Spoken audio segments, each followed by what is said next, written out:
우리 함께 살펴보실 말씀은 창세기 4장 25절에서 26절까지의 말씀입니다.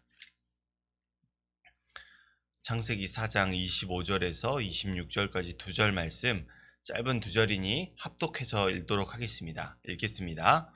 아담이 자기 아내와 동침하매 그가 아들을 낳아 그의 이름을 셋이라 하였으니 이는 하나님이 내게 가인이 죽인 아벨 대신에 다른 씨를 주셨다 함이며, 셋도 아들을 낳고 그의 이름을 에노스라 하였으며 그때의 사람들이 비로소 여호와의 이름을 불렀더라. 아멘. 할렐루야.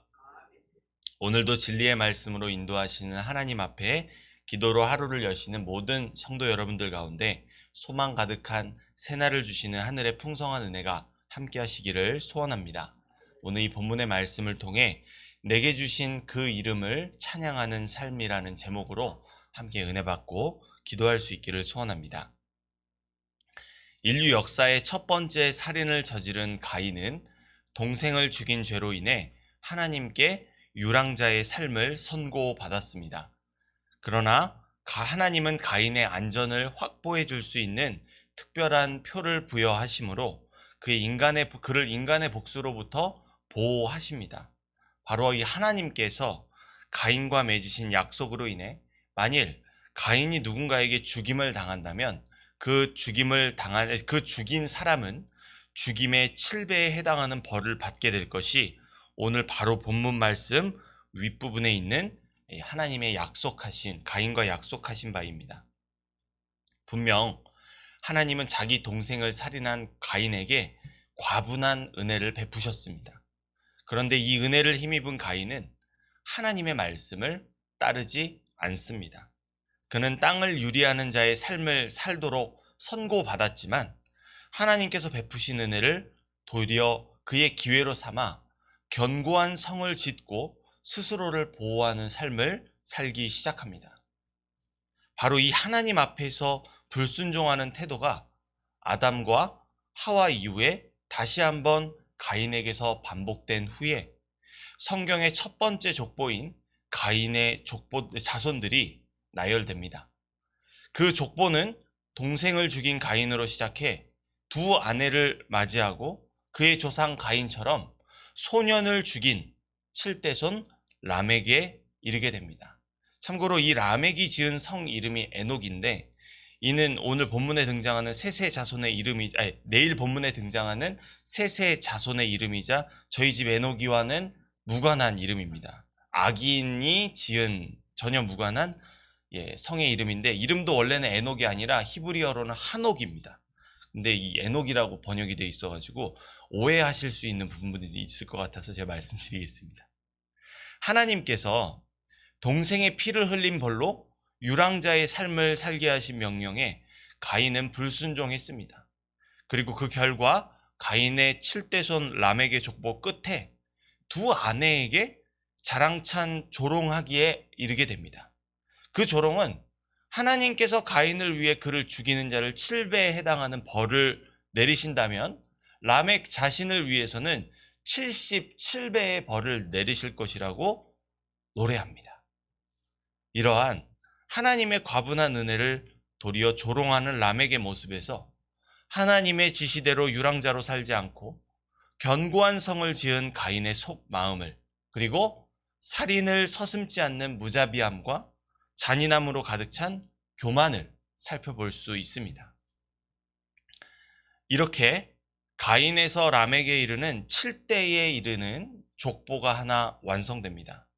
이 족보는 분명 인간 안에 심겨진 하나님의 성품을 보여주며 문명의 발전, 도시의 건설 등 창조 능력을 보여줍니다. 그러나 그것은 껍데기에 불과합니다. 약간의 하나님을 닮은 모습은 있을지언정 이 가인의 족보는 동생을 죽인 살인을 은닉하던 죄인이 이제는 살인을 서슴지 않고 칼을 노래하며 폭력을 찬양하는 심각한 죄의 타락상을 보여줍니다. 단지 7대만이 진행되었을 뿐인데 이 죄악이 극렬하게 빠르게 흘러가고 있음을 우리가 확인할 수 있습니다. 결국 내가 아우를 지키는 자이니까 라는 무책임한 태도로 동생을 살인한 자신의 책임을 부인하던 가인이나 본문에 앞선 23절 말씀에서 나의 상처로 말미암아 내가 사람을 죽였고 나의 상함으로 말미암아 소년을 죽였다라고 말하는 라멕은 사람을 죽이기를 자랑으로 삼는 죄인들입니다. 이들은 인간을 죄악에 빠뜨려 죽음에 이르게 한 뱀과 하나가 되기를 힘쓰는 자들로 하나님께서 약속하셨던 여인의 후손이 아니었습니다. 분명히 창세기 3장이 끝나면서 그 15절 말씀에 한 줄기 희망이 아담과 하와의 불순종으로 인해 타락한 인류에 들이운 것 같았습니다. 그러나 죄악은 급속도로 번지며 인류는 빠르게 타락의 길로 나아갑니다. 이렇게 창세기 4장은 우울한 그림으로 끝을 맺으며 하나님의 형상과 모양대로 창조된 인간들이 서로 경쟁하고 싸우며 살육하는 존재로 변해버렸음을 우리에게 보여주고 있습니다. 이렇게 하나님의 약속은 희미해져 가고 아무런 소망이 없는 것 같은 때에 창세기 4장의 마지막 두 절인 오늘 본문의 말씀은 인간이 아닌 하나님께서 신이 타락한 인류와 맺으신 약속을 이루시기 위해 행하시는 하나의 사건을 보여줍니다. 이를 통해 살인을 서슴지 않고 칼을 노래하며 폭력을 찬양하는 죄인들과 달리 약속을 반드시 이루시는 신실한 하나님을 노래하며 예배로 찬미하는 일들이 한 집단을 통해 시작되게 됩니다. 우리 본문의 25절 말씀 다시 한번 읽겠습니다. 아담이 다시 자기 아내와 동침하매 그가 아들을 낳아 그의 이름을 셋이라 하였으니 이는 하나님이 내게 가인이 죽인 아벨 대신에 다른 씨를 주셨다 함이며. 아멘. 하나님은 가인에서 라멕에 이르는 죄인의 족보를 뒤로하고 즉시 하와에게 죽은 아벨을 대신하는 또 다른 자손을 주십니다. 이를 통해 칼을 노래하며 폭력을 찬양하는 죄악으로 물든 도시화된 문명과 구별되는 여호와 하나님을 찬양하고 예배하는 또 다른 문명이 하나 일어나게 됩니다. 가인과 그의 자손들은 하나님께서 약속하신 죄악을 질멸하는 자가 아닌 타락을 거듭하는 자라는 사실이 명백하게 드러났기 때문에 창세기 3장 15절에서 여인의 후손을 약속하신 하나님께서는 반드시 아벨을 대신할 다른 여인의 후손을 주셔야만 했습니다. 그리고 아담은 하나님께서 주신 이 자녀가 죽은 아벨을 대신하는 약속된 여인의 후손이라는 소망을 담아 셋이라는 이름을 지어줍니다. 셋이라는 이름의 뜻은 택함을 입은 자라는 의미입니다. 25절에서는 이러한 이름을 지어진 이유가 하나님이 내게 가인이 죽인 아벨 대신에 다른 씨를 주셨다 함이며 라고 말합니다. 자신과 아내가 동침하여 아들을 낳은 것이 아니라 하나님께서 이를 주셨다고 고백하고 있습니다. 이는 약속을 반드시 이루시는 하나님에 대한 믿음의 고백입니다. 약속된 여인의 후손이 죽으니까 하나님께서 태의 문을 열어 다시 그 후손을 주셨다는 것이죠. 우리는 아벨을 대신해 태어난 셋이라는 이름 속에서 아담이 단순히 또 하나의 아들을 갖게 된 것을 기뻐하고 있는 것이 아님을 알 수 있습니다.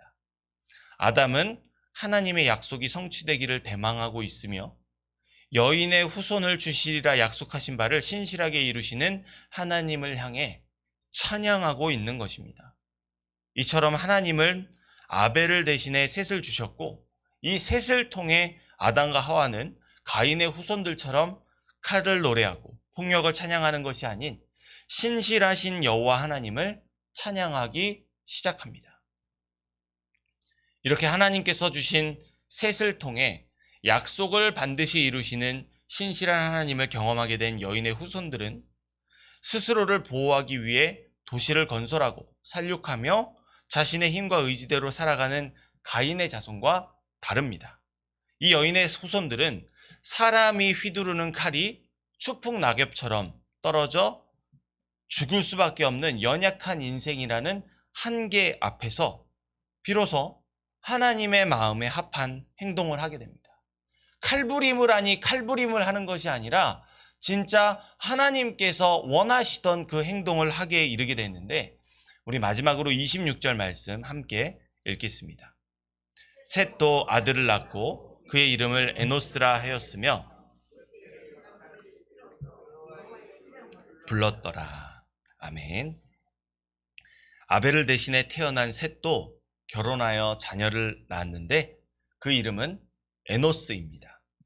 이 에노스라는 말은 사람이라는 뜻입니다. 근데 그 의미가 깨지기 쉬운, 연약한이라는 의미에서 이 사람의 본질을 드러내는데 죽을 수밖에 없는 연약한 존재라는 의미를 가지고 있습니다. 죽을 사람, 짧게 이렇게 표현하기도 합니다. 즉 하나님께서 약속을 이루시기 위해 여인의 후손으로 태어난 셋이 자녀를 얻을 때쯤에 자신의 인생을 돌아보니 인간이 이처럼 죽을 수밖에 없는 연약한 존재임을 깨닫게 된 것입니다. 아무리 소망의 자녀이자 죽음에 빠뜨린 뱀의 머리를 상하게 할 자일지라도 이 죽음 앞에서 피할 수 없는 것이 인간의 현실인데, 이런 비참함을 자신의 아들의 이름으로 삼습니다. 자신의 아들을 보면서 이렇게 말하는 것입니다. 죽을 수밖에 없는 연약한 자야 라고 말입니다. 자녀에게 좋은 이름을 주고 싶은 것이 부모의 마음인데, 이 셋이 자신의 아들에게 죽을 수밖에 없는 연약한 인간이라는 이름을 준 것은 가식 없이 인생을 살아낸 사람의 고백처럼 들립니다. 아, 인생이 이렇게 무상하다라는 한탄 섞인 고백의 이름처럼 들리게 합니다. 하지만 이 이름은 신세 한탄이나 넋두리가 아닙니다. 이렇게 이름을 지은 이유가 방금 읽은 말씀의 하반절에 나타나 있습니다. 성경은 셋이 그의 아들에게 에노스라 하는 이름을 지어줬을 때로부터 비로소 여호와의 이름을 부르기 시작했다고 전하고 있습니다. 여기서 여호와의 이름을 불렀다는 것은 그 이름을 선포했다는 것입니다. 세상에 울려 퍼지게 했다는 것입니다. 왜 그렇습니까? 가인과 라멕으로 대표되는 악한 무리들은 보복과 죽음이라는 현실 앞에서 성을 쌓고 살인하며 스스로를 보호하고 지킬 수 있을 것이라고 생각했고, 그의 족보는 악을 향해 달려갔습니다. 하지만 그것이 아니라는 것이죠. 에노스라는 죽을 수밖에 없는 연약한 인간이라는 현실의 문제 앞에서 여인의 후손들은 성을 쌓고 살인하면 자신을 살 수 있는 것이라고 생각하지 않고 여호와의 이름을 부르짖으며 선포하는 것이 그들이 살 수 있는 길이라 확신했던 것입니다. 여호와라는 이름은 출애굽기 3장 14절에서 모세에게 하나님께서 친히 설명해 주십니다. 그 이름의 의미는 스스로 있는 자입니다. 하나님은 누군가가 잉태할 필요도 창조할 필요도 없으신 스스로 존재하시고 홀로 영광스러운 분이십니다. 하나님은 우리들 인간들처럼 생명의 연한에 매여 계시지 않으신 영원토록 살아계신 분이십니다. 우리가 시간과 공간 속에서 살아간다면 하나님은 그 시간과 공간 밖에서, 즉 영원한 가운데 시간과 공간을 창조하시는 분이십니다. 그래서 하나님이 이스라엘 백성들을 애굽왕 바로의 손에서 약속의 땅으로 이끌어내시겠다고 모세에게 말씀하셨을 때 모세가 하나님의 이름을 묻자 하나님이 이 이름의 의미를 설명해 주시고 모세는 두말하지 않고 즉시 바로에게로 간 것입니다. 왜냐하면 바로는 애굽의 신이지만 수명이 있어서 죽을 수밖에 없는 그런 생명의 연한을 가지고 있었지만 하나님은 영존하시는 유일하신 신이십니다. 자칭 신이라 말하는 애굽왕 바로가 대적할 수 없는 참된 신이심을 깨닫게 되었고, 모세는 바로 그 하나님의 도우심으로 하나님의 백성 이스라엘을 구원하시는 바로 그 하나님의 도구로 쓰임받을 수 있었습니다. 바로 이러한 역사가 아벨을 대신해서 주신 셋을 통해, 그리고 그의 아들 에노스를 통해 일어나게 된 것입니다. 다시 말해서 인류가 점점 죄악으로 물들어갈 때 하나님은 당신의 이름을 부르짖은 경건한 백성들을 일으켜 세우셨고, 하나님의 살아계심과 말씀을 선포하게 하셨습니다. 이것이 정해진 수명을 사는 이생의 삶을 넘어서 영원하신 하나님과 함께 영원한 삶을 누리는 하나님의 택함을 받은 구원 얻은 자들의 믿음의 삶인 것입니다. 사랑하는 성도 여러분, 우리가 사는 세상은 기본적으로 가인과 자손들이 세운 도시 문명을 따라 세워졌습니다. 그 속에서 우리는 치열한 경쟁과 약육강식, 그 속에서 서로를 밟고 누르고 죽이지 않으면 살아갈 수 없는 무한 경쟁의 시대를 살아갑니다. 그러나 오늘 말씀에서 죄악의 역사를 돌이키시는 하나님은 셋이라는, 그리고 에노스라는 이름을 통해 그 기뻐하시는 뜻을 이루어 가십니다. 그렇다면 오늘 우리가 죽음이 짙게 드리운 세상을 넘어서 구원 얻은 자의 그 삶을 누리며 살아가기 위해서는 우리에게 어떠한 이름이 필요할까요? 내 이름이 유명해지고 높여져서 모두를 두려워 떨게 만들면 되는 것일까요? 내 이름 앞에 모두를 무릎 꿇히고 복종하지 않으면 칼을 부리면 되는 것일까요? 그렇지 않습니다. 우리의 모습과 생각과 사고, 그리고 이름도 같지 않아도 하나님은 우리를 하나로 부르시는 하나의 이름을 주셨습니다. 그것이 무엇입니까? 예수 그리스도를 따르는 자라 하는 그리스도인이라는 이름입니다. 우리는 본문의 여인의 후손들처럼 하나님께서 주신 이름, 그 믿음의 고백으로 지어 부르기를 힘쓰는 바로 이 그리스도인이라는 이름으로 살아가야 합니다. 그 이름은 나를 살게 하지 않고 내 안에 그리스도께서 살게 하시는 이름입니다. 내 생각과 내 판단이 아닌 나를 살게 하는 하나님의 말씀이신 예수님을 따르게 하는 능력의 이름입니다.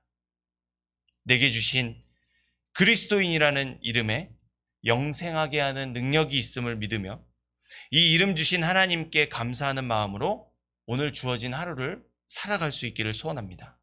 그리고 오직 그리스도인으로 살게 하신 하나님의 영광을 위해 살아가며 많은 사람들이 이 이름을 흠모하도록 우리가 전하는 삶을 살아갈 수 있기를 소원합니다. 그런 성도 여러분들의, 그런 우리의 삶을 통해 신실하신 하나님의 나라와 그의 의가 선포되며 죄악으로 물든 세상이 온전히 회복되는 역사가 가득한 오늘 하루에 이 모든 성도들의 삶이 될 수 있기를 간절히 소원합니다. 기도하겠습니다. 자비로우신 아버지 하나님, 우리에게 주신 이름이 있음에 그것은 예수 그리스도를 따르는 자라 하는 그리스도인이라는 이름입니다. 아버지 하나님, 그 이름을 주일에만 꺼내 들어서 사용하는 삶이 아니라 날마다 매 순간, 매 분, 매 초마다 그 이름을 위하여 그 이름을 자랑하는 삶을 살아가게 하여 주옵소서. 수많은 죄악 속에서 병들어 아파하는 세상 속에서 구원 얻을 능한 이름으로 주셨사오니 아버지 하나님, 세상을 살아가며 나의 의를 위하여, 나의 힘과 나의 목적을 위하여 살아가는 것이 아니라 우리를 살리기 위해 주신 이 이름을 위해 살아가게 하여 주옵소서. 아버지 하나님, 나를 살리신 그 이름은 나를 넘어서 죽어가는 영혼들을 살릴 수 있는 능한 구원의 이름인 줄 믿습니다. 아버지 하나님, 세상을 살아가되 이 이름 앞에 부끄러움 없는 사람으로 살아가게 하여 주옵시고 이 이름을 통하여 주여 영광받아 주시옵소서. 우리의 연약함이 바로 이 이름으로 인해 강건해지는 은혜가 시작될 줄 믿습니다. 그러므로 내 생각과 내 짧은 판단으로 살아가지 않게 하시고 우리 안에 이 이름을 지키며 살아갈 수 있도록 능력으로 베풀어 주신 성령 충만의 은총 힘입어 살아가게 하여 주옵소서. 그러한 삶으로 인도하실 줄 믿사옵고 살아계신 우리 구주 예수 그리스도의 이름으로 기도합니다. 아멘.